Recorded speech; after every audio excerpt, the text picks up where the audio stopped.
Actually, I think it's going to be a trend in another industry, actually, just in general, is the Internet of Things, that kind of wave.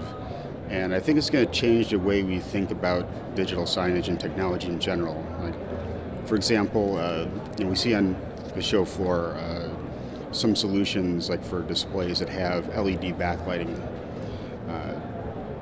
Mainly that's for cosmetic effect, but if you were to channel that for something useful, like I've seen some solutions have that for room signage where occupancy, green for a room is open, a red for a room is closed.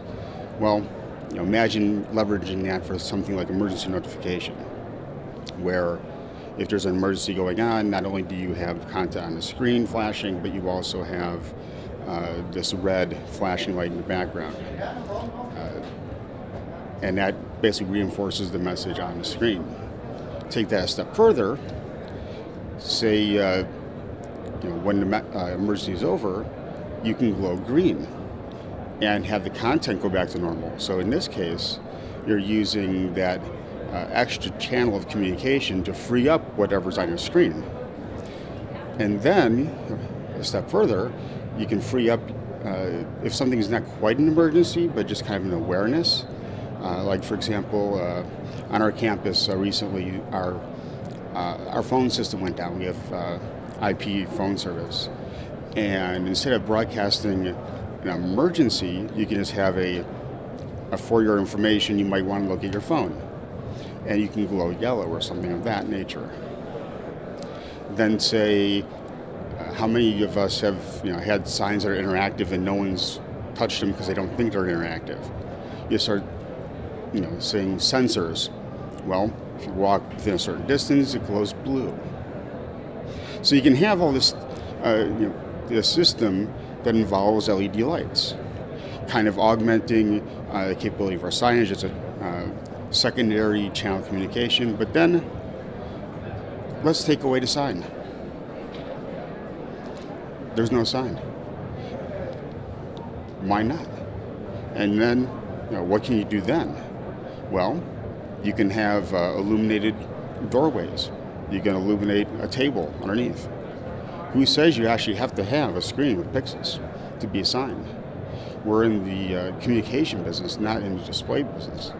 So I think that's kind of an important thing to realize. And the power of that is kind of liberating in some ways, because you start to merge that idea with integration with mobile.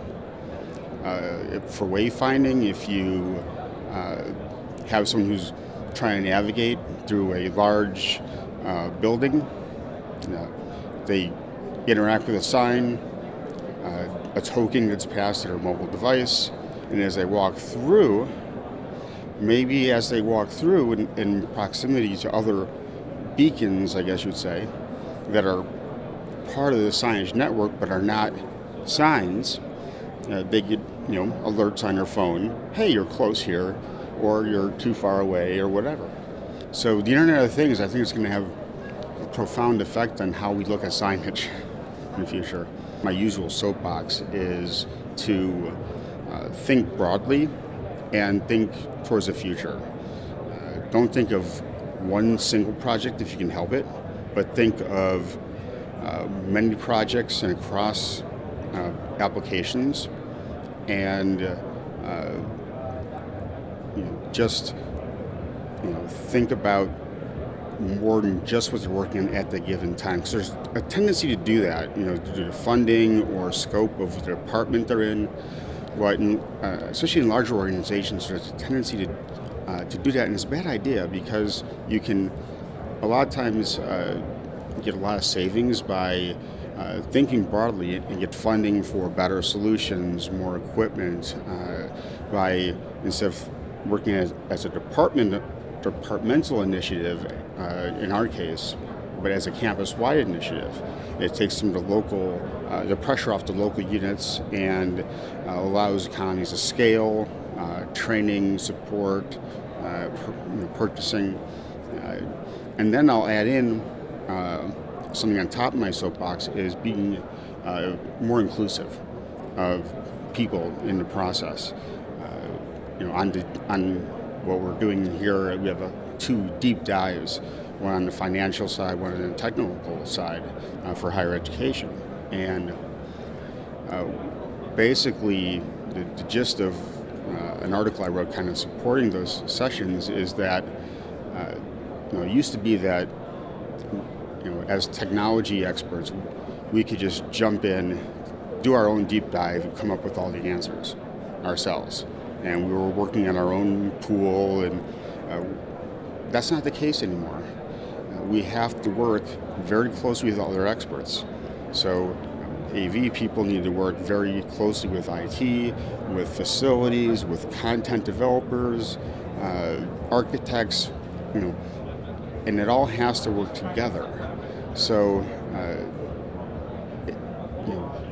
to get maximum success in any project, whether it's one single project or a service that spans like the entire campus, you have to really be inclusive of every stakeholder, even accessibility people. They might not even know what signage is yet. It's important to reach out to them, bring them in. They might only be doing web accessibility, but it's up to us to bring them into these projects if we're not already. But of course, they might be leading it and bringing us in. And it's important that all voices get heard to make sure that these projects come out the way they should. Technology moves pretty fast. If we don't keep up with it, it's going to just pass us by. And it's important that we keep up so that we see the trends and we don't miss our opportunities to keep our networks current. And even if we're looking a couple of years ahead, it's important that we identify these things so that we can have that forward-looking vision. I've always been about the future. Aim 3 to 5 years ahead, because that's where your funding's going to come. You're planning now for then. That's how our service all came together. That was one of the secrets of our success. We had a rollout, not last year but the year before, of 68 signs in a brand new building. And it went very well. We got kudos for it. And I was like, thank you very much. Appreciate that. It was a great team effort. Project manager did a great job. The networking people did a great job. But the battle was won 5 years earlier when we put in the model for digital signage. This was just the first attempt that was large scale to leverage that. Before then we were just doing small deployments, but this was a large deployment, and it went very smoothly. And that was a proof in the pudding. But if we hadn't done that 5 years earlier, that installation would have been a lot more difficult. The department had a lot of stake in it. They were very involved with the project. They did things like for room signs, they chose a tablet, and they designed and built the custom aluminum enclosures that they went into. They moved their machine shop into the building. So they were building the enclosures in the building while the building was being built. They pulled it off, and it was a collaboration between our group and their group, and it all really came together. And the person who was doing the content, he was working remotely from Minnesota. Digital Signage Expo, simply amazing.